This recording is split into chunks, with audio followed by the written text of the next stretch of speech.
Hello everyone good morning. तो इने देखुन सकालू सकालू केते सुंदर मौसम करिछे। मौसम तो भल अच्छे किंतु सकालू समस्तंकर गुटे ही टेंशन थेसी जे ब्रेकफास्ट काଣା बनाबी। तो चलुन देखमा ब्रेकफास्ट में आज काଣା बनाऊे। इने देखुन मोर 1 लिटर गुरस छिड़ी जाइए। इथुरु मुई छेना बाहर करी छेना बाहर कर देथिली आ पनीर मंचूरियन बनैथिली। रेसिपी जदि दरकार थिले मते कमेंट करबे, मुई रेसिपी शेयर कर देबी। इने देखुन चूड़ा के मुई धुईकरी रखी देइछे। इयाडे मुई प्याज काटी देइछे, कंचा मरच किछि धनिया पतर मिर्सिंगा पतर काटिकरी रखी देइछे।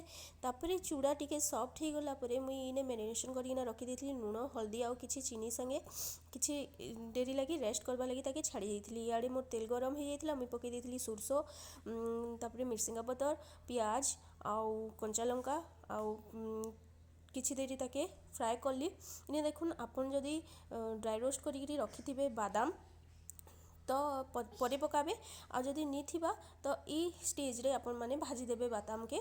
मुई ड्राई रोस्ट करी रखिथिली तो मुई किछि देरी परे पकाबी। तो इने देखुन मुई मझिरे किछि चना डाली आ बिरी पकई देली। तो हेटा फुटी सारला परे टिके भाजी हैला परे मुई पकई देइथिली बादाम काजे कि मुई ड्राई रोस्ट करी रखिथिली तो एबे पकाली।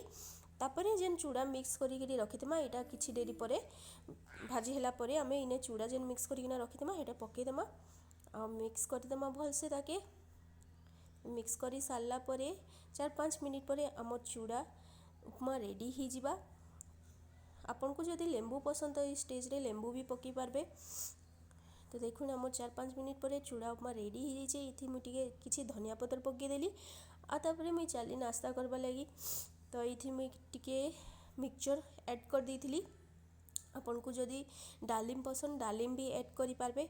तो देखुन इने मोर गरमा गरम पोहा रेडी ही जाइए। जदि मोर वीडियोटा भल लागुथबा लाइक शेयर और सब्सक्राइब करबा लगी नि भूलबे। Bye bye.